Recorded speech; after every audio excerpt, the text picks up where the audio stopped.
a metropolis frozen in time, buried for more than 2,000 years until it was excavated in 1748.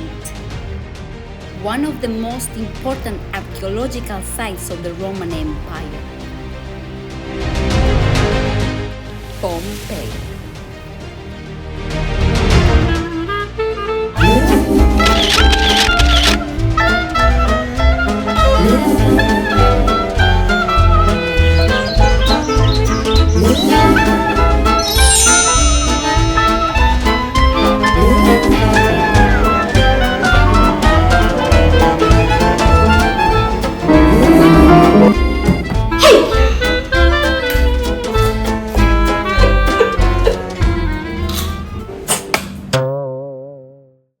A violent earthquake shook in 62 AD. 17 years later, Mount Vesuvius erupted, burying Pompeii under ashes and lapilli. The eruption lasted 2 days. It was the home of more than 20,000 people. 1,150 body remains have been found. Pompeii was situated in the region of Campania. It enjoyed a significant commercial prosperity.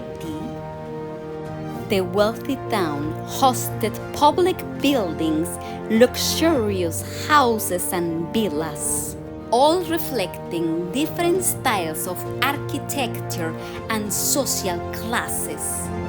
These were divided by freeborn, freemen, and slaves. These varied among rich landowners, merchants, artisans, and slaves. The house of the Europa chip. The house was transformed into an agricultural business. Just like many houses in Pompeii, this one had a shop that faced the street. These shops were either rented out or ran by the owner and the family.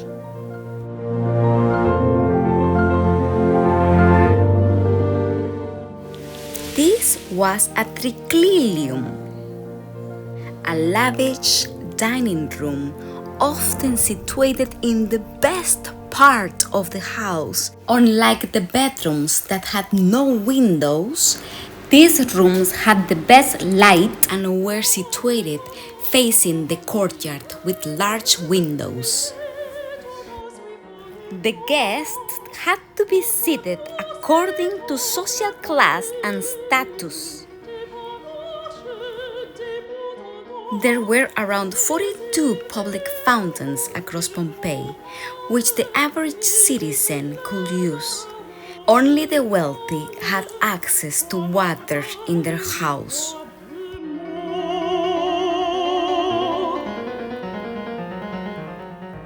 Bakeries and taverns lined the streets of Pompeii.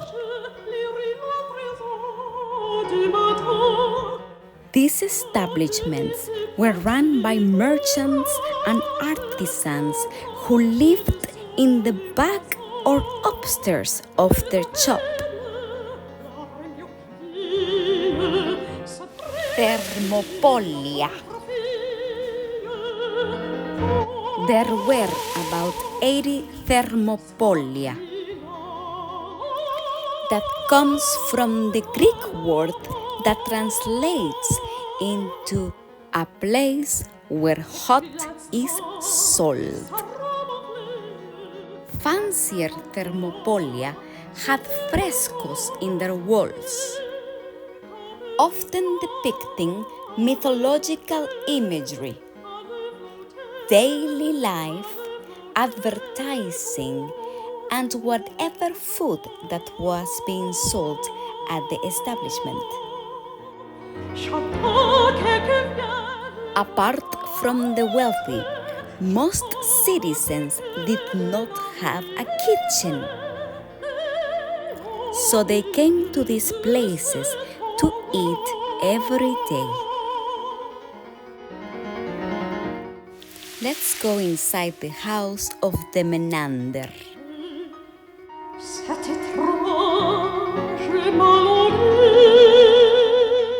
This is one of the richest homes in Pompeii.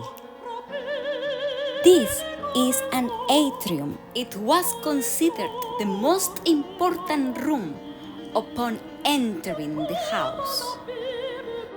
Therefore, there were lavish frescoes all around the room, some of them depicting mythological scenes or daily imagery, such as this detail of parrot with grapes. Look at how charming this is! And what about these pomegranates? They were abundant in Pompeii days, and even today one can still see pomegranate trees. And how about these yummy pears? As you can see, they were like the still life paintings that we have today. Look at how well preserved this fresco is. One of the things of Pompeii is that it has the most well-preserved frescoes because the arch created a layer of protection.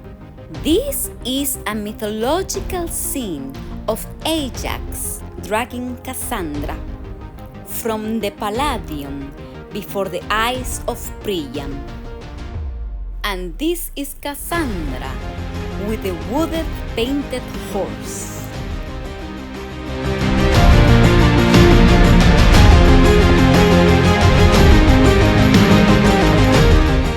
And my favorite, Flying Cupid.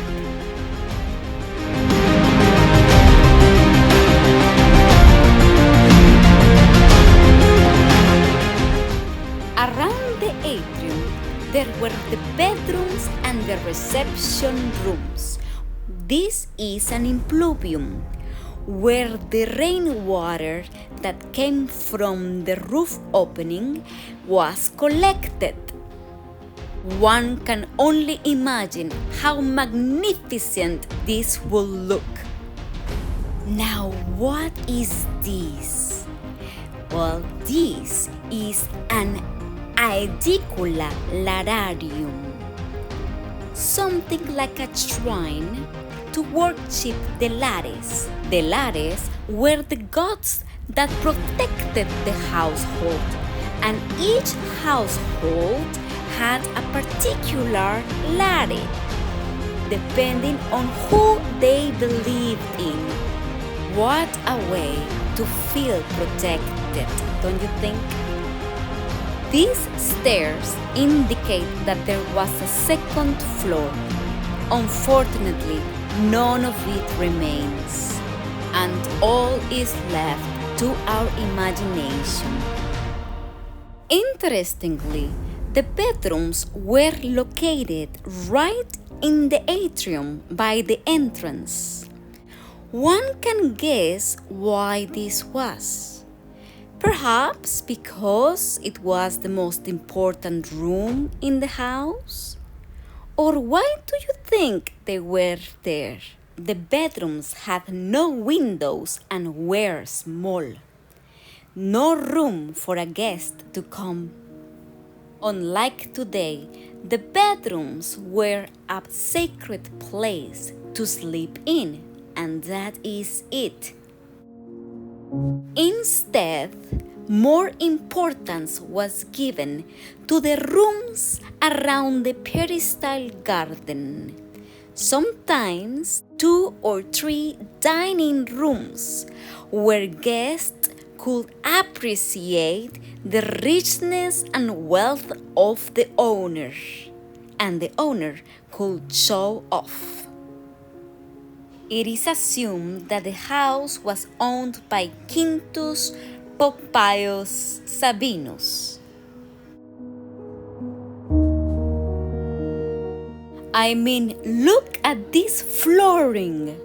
It can only tell us of the owner's great taste and wealth.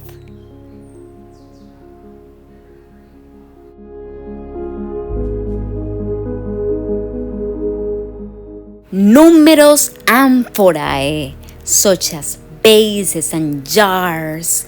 Also, a luxurious silverware was found in this house, which can only tell us how much the owner and the family like to entertain. Many houses like this one were influenced by the Hellenistic style. Can you imagine taking a bath in this room? It also had an atrium. Also, the room was warm and heated. Many skeletons have been found in this house. In this room, 3 skeletons were found.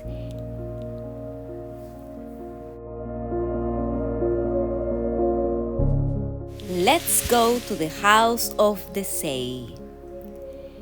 The house was believed to be owned by a magistrate, based on an electoral inscription outside the home.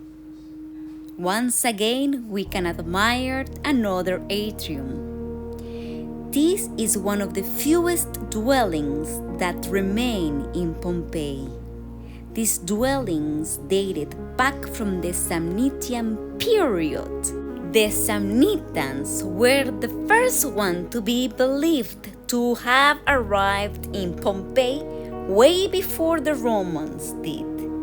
The house is smaller in size, but nevertheless it is equally impressive, and it tells us how wealthy the owner was. Just look at this fresco of an incredible wild animal hunting scene from the Egyptians. It tells us his interest in the Egypt and also of the cult of Isis.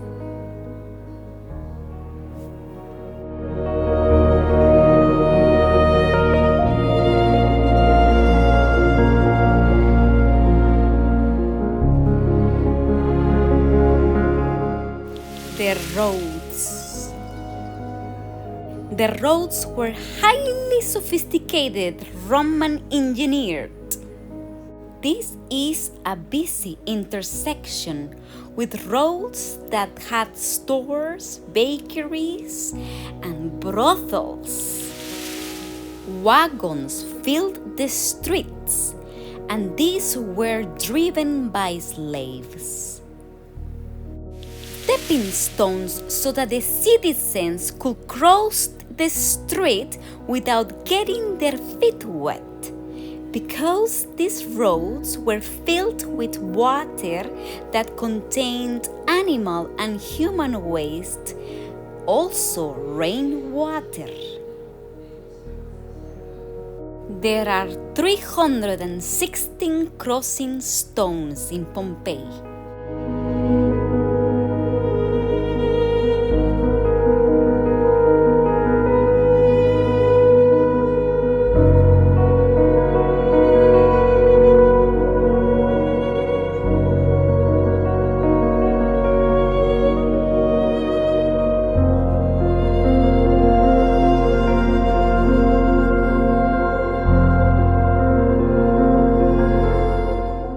The palestra. This is the gym where the intellect and the physical body of the young male citizens were trained. It had a beautiful courtyard, a swimming pool, and they will train and then take a bath in the bathhouse and relax. Just like today, except unfortunately, women were not allowed. The graffiti. The graffiti is an incredible way to listen to the people. They tell us so much about how they lived, and they are still living through them.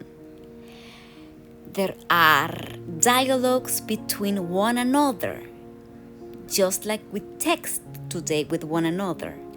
There are advertisements, gladiator fights, just like today we see a movie being advertised, electoral candidates, and so many funny jokes. Here are some of the most amazing graffiti that were found.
Since the eruption of Pompeii, Mount Vesuvius has erupted more than 30 times. And who knows when the next one is coming.